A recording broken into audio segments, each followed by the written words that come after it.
Alexandre Padilha, o ministro da Integração, né, da Comunicação Institucional, melhor dizendo, defendeu o presidente Lula sobre a Venezuela, criticou o presidente que quer lacrar, que é o Milei, né?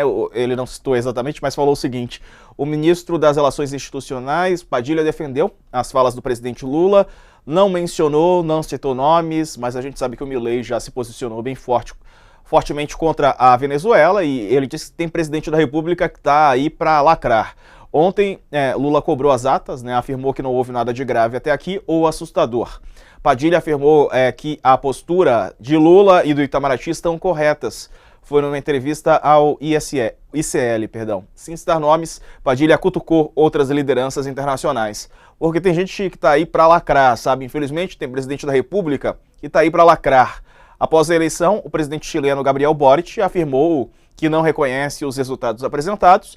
O presidente argentino também não reconheceu o resultado, acusou Maduro de fraude eleitoral. Vale lembrar que o Boric é mais centro-esquerda e o Milei é ultradireita, né? Ou ultraliberal, não sei como é que ele se define, mas está alinhado ali com políticos de ultradireita.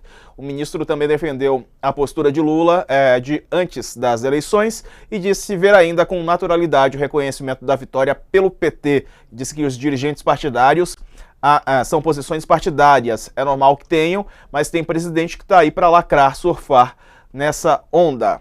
E aí, Sakamoto? Olha, essa tática de comunicação, ela é péssima, que é a tática do putz, olha, mas o outro é pior, assim.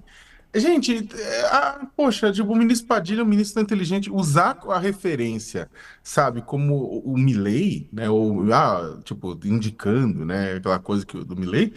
Gente, o Milei, o Milei é abaixo da crítica.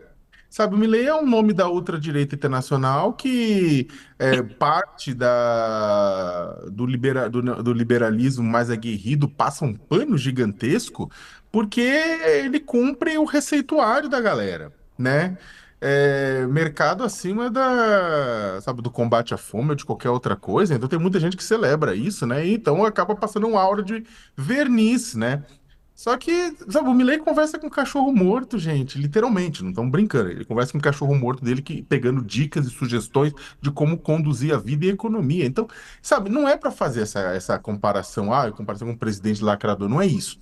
A questão, né, específica é uma avaliação do Lula pelo Lula. Né, a avaliação do Lula pelo Lula. O presidente da República não precisa fazer determinadas declarações. Essa é a questão. Se o Lula tivesse falado, olha, estamos cobrando as atas, o governo venezuelano tem que mostrar as atas, e aí com as atas e a totalização pública dos votos, a gente vai dizer, vamos olhar, e a comunidade internacional vai chancelar a eleição ou não.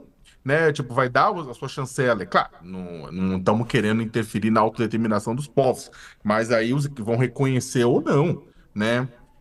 E aí o ponto é o seguinte, e o Lula fala isso. O problema é que o Lula falou o quê? Aí o Lula, tipo, às vezes fala demais e falou o quê? Né? Porque não tem nada de grave, não tem. Aí o pessoal começou, não, ele não estava querendo dizer com a questão de não tem nada de grave, ele não quer. Gente, não importa. Ele disse, né? Ele disse num contexto que não pode ser dito, né? Porque não é que não tem nada de grave, é que tá, não é que o processo que da Venezuela, não, o processo da Venezuela já está agravado, o processo da Venezuela já está tenso, o processo da Venezuela já está gerando mortes. Então o presidente tem que tomar muito cuidado, mesmo que ele diga, eu não quis dizer isso, de fato, as palavras dele, do jeito que foram colocadas, podem ser interpretadas por essa forma. Ele não precisava ter acrescentado aquelas palavras.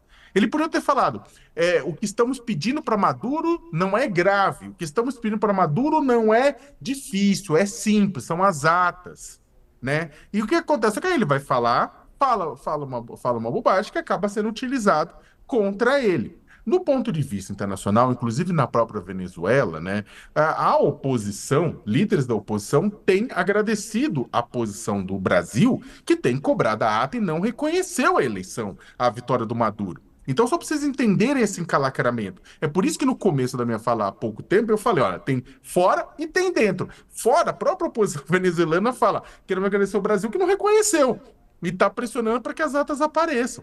né? Só que aqui dentro o Lula fala essas coisas. Então, o que que acontece? O Lula, nesse sentido, acaba pegando o peso da Venezuela, que é negativo por conta de tudo que o Maduro já fez, e jogando para cima de si mesmo. Aí fica difícil. E você, Carla? Então, Diego, é engraçado, né? O ministro Alexandre Padilha, como você falou, ele é ministro das Relações Institucionais, né? Em tese, ele vai tem que cuidar da relação com o Congresso. E aí é curioso, porque ele é petista também, quando ele tenta minimizar aí a nota do PT, que também gerou um desgaste ontem para o governo, porque acabou pressionando, de certa forma, ainda por uma posição maior.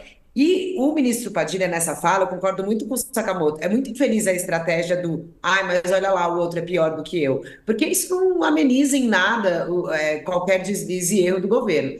E o que o ministro Padilha fez foi o que eu falei no início do programa, que foi um pouco dessa operação bombeiro que teve que acontecer ontem lá no Palácio do Planalto. E aí hoje o ministro aproveitou essa entrevista e explicou um pouquinho isso, porque ontem realmente causou, eu brinco aqui, né? A gente, na cobertura, às vezes a gente toma uns tiros pelas costas, sabe? Não sei de onde veio esse tiro. E de repente aparece todo mundo esperando, estava numa expectativa muito grande do que viria da ligação do presidente Lula com o presidente Joe Biden. Era a agenda do dia, a agenda do dia em relação à Venezuela. Ontem tinham duas. Era esse telefonema do Biden e o encontro de Lula com Celso Amorim para que o assessor de assuntos internacionais do presidente repassasse para ele o que ele tinha visto na Venezuela. E, de repente, a gente foi surpreendido com essa declaração do Lula para uma entrevista que foi gravada de manhã, só que o trecho só vazou à tarde. E aí, ainda vazou só um trecho, né? Ficou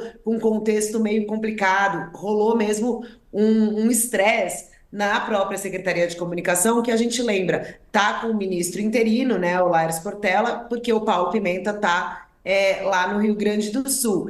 Então, foi uma atrapalhada da comunicação do governo que acabou criando ainda mais uma confusão com essa fala do Lula. E aí é o que o Sakamoto colocou muito bem. Não adianta dizer, quando eles quererem minimizar, mas quando ele falou que não viu nada de grave, não é que ele não estava preocupado com. Não, ele falou que não viu nada de grave. Então, essa frase é isso.